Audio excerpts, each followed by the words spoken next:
Hey guys, welcome back to my channel. Thank you so much for watching. So today I am bringing you another food prep video, but this time I kind of want to start a new series of doing different things that we're focusing on when we food prep, and this time it's all about portion control. It's not all about being perfection, but doing things in moderation. Plus I'm bringing you a chocolate bark recipe that is amazing. So I really hope you guys enjoy this.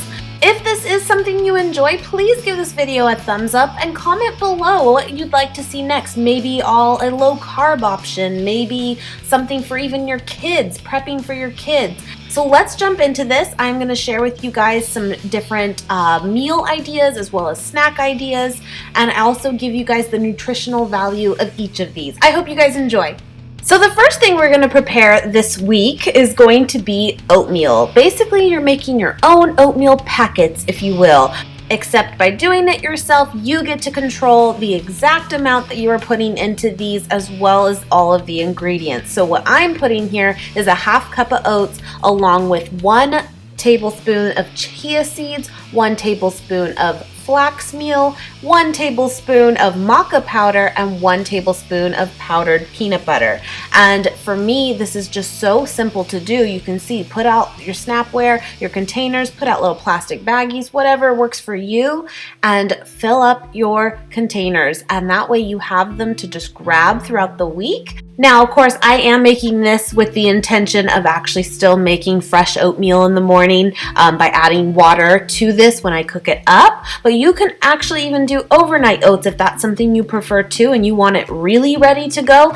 I do have a recipe video of 3 different overnight oats that I will link here if you want to check that out as well. So then in the morning you can just throw one of these into your pot, heat it up with 1 cup of water, and you're good to go, and it's that simple. One of my biggest personal issues with food is sometimes what happens is I may make my batch of oatmeal really healthy, and I actually did not add sugar to this, which you absolutely could if that's something you do like. Please do, maybe even a coconut sugar, but I personally just don't really like it sweetened. However, I am the person that really loads up on toppings, and even though I am putting toppings that are healthful, before I know it, I've really loaded up on a lot of extra calories that I didn't even really consider, if that makes sense. So I'm trying to keep it a bit more simple. So on to the next one. This is actually more of a snack, and this is going to be very simple, to the point where you might almost even go, Kim, why even really do this? But here's the thing. I am actually going to load this up with some broccoli and some baby carrots. These are things that I like, but of course the idea here is that we're keeping it veggies, so put whatever veggie though that, satisfies you, of course. If you absolutely hate broccoli or carrots, substitute. But I am actually going to also put in some hummus here, and I'm doing 2 tablespoons of it. And this particular hummus is from Trader Joe's, just their original blend. Of course, every hummus is going to be a little different based on brands and all that. I also do have a hummus recipe that I will link right here for you if you want to make it yourself. But the reason I'm doing this is I really want to make sure that I stick to not going overboard with the hummus. That's my problem. Sometimes when I go to get a snack, I may grab a big handful of veggies, but I'll also even just grab the whole tub of hummus and bring it back to my computer, whatever it is I'm doing, and before I know it, I've eaten half of the container. Anyone else? But this is a way to have it ready to go, and you grab it and you take that to your desk without going overboard. So this next one can actually be kind of a snack or kind of a meal, whatever it is you prefer. So I actually kind of went on the standpoint of making a snack originally, but I'm like, you know what, this is actually a perfect meal. It's so simple. I mean, we're talking 3 ingredients here. So take 1 flour tortilla of your choice, and this is not a special low carb one or anything. This is just a plain flour tortilla, and I'm going to put 2 tablespoons of hummus, that same hummus we used in the previous one, and about ½ cup of spinach. And then I'm taking the salad topper blend that I have, but essentially it's pretty much just sunflower seeds and pumpkin seeds with a little bit of dried cranberries, and it's like roasted in a tamari. It's really, really good.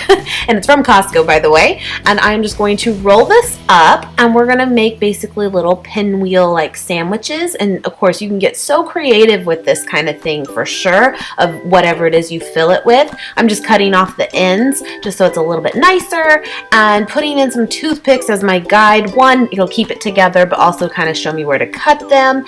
And for this, I was thinking you could put this into individual containers of maybe like 3 pieces and have, you know, just half at a time as a snack, or of course have the whole thing and call it a meal. So whatever it is you want to do. And with these meals too and snack ideas, guys, I mean, make 10 of these rolls if you want to have them all week long. I'm just kind of giving you the idea, but adjust accordingly to however many you think you're going to want for the week or the day or whatever it is. But here you have it. If you eat the whole thing, about 367 calories, pretty good stuff. So this next snack one is kind of in line with the previous veggie snack, where it's like, this is so simple, why really do it? But again, for someone like me, it is very easy for me to slip and eat too much of almond butter. Let's be honest, almond butter is delicious, whether it's almond butter or peanut butter or any kind of nut butter for that matter. It is so easy to go way over the serving size that we think we are consuming, if that makes sense. And so here I am just slicing up some celery. I have 6 stalks here, and I'm putting it in a Snapware container, and you can do these into little individual bags too, but I just have this in the fridge to grab throughout the day even.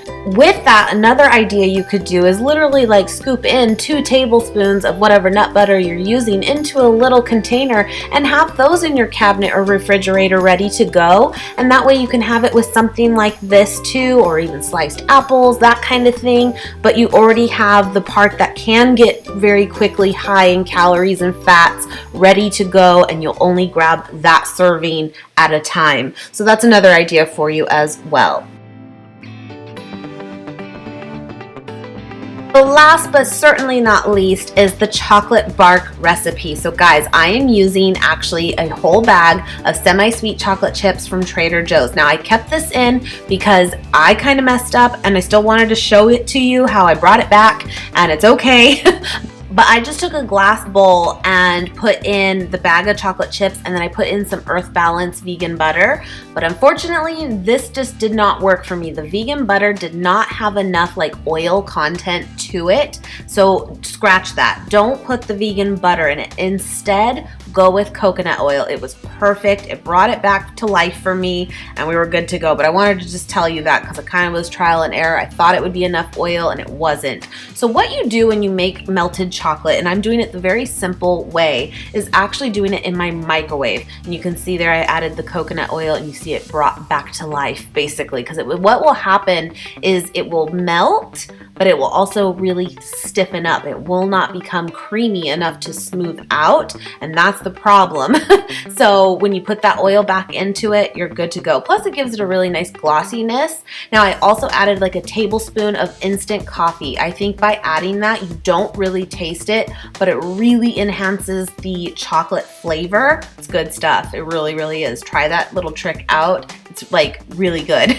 And then, so all I'm doing is I'm melting this in the microwave in 15-second intervals, giving it a stir, and it only took like 4 times, and you're good to go until you get to that smooth consistency. Put out a piece of wax paper or parchment paper, and then pour it out over that and smooth it all out. I think making like a homemade chocolate bark like this is actually a great way to get your sweet tooth like that fix, but also keep it in moderation. Keep that portion control because you're gonna cut this into pieces, right? So it's a good way to do it. And I'm actually using this coconut clusters that we got recently at Costco. It is incredible. What you don't know is that was actually like the last bit of the bag. and we've only had it for like less than a week. It's amazing, so good. But if you don't have this, you could of course put it with shredded coconut, nuts, seeds, whatever you want to put on it as a topping. So from here, what you want to do is you want to go put this in your refrigerator, even your freezer, whatever you want to do, but give it a couple hours and it will totally set back up and be a solid form. You can see here, it literally keeps one piece. I will say though, it's not like super rock hard, which is actually perfect because it would be kind of like hard on your teeth. Even if it was like really hard, it's perfect. And then you're gonna cut this into, basically I had about 22 pieces here, and they're about 3" by 3" pieces, I'd say, give or take a little bit. And they do not have to be perfect. You don't even have to cut them really. You can like break them in pieces. Bark is not supposed to be like perfection at all, but for the sake of keeping it into a certain, you know, amount and knowing what we're consuming. And like I said in the beginning of this video, it's not always about being like perfection and only eating super, super healthy all the time. It still also comes down to how much of it. And let's be honest, we get a sweet tooth sometimes. And to me, this isn't that bad for a good indulgent treat. I hope you guys really enjoyed this video. Please, again, give this video a thumbs up if you did. I really appreciate it. And I can't wait to do more videos like this if it's something you want to see. I hope you guys have a great, great day. Thank you so, so much for your support and for watching. And I will see you very, very soon.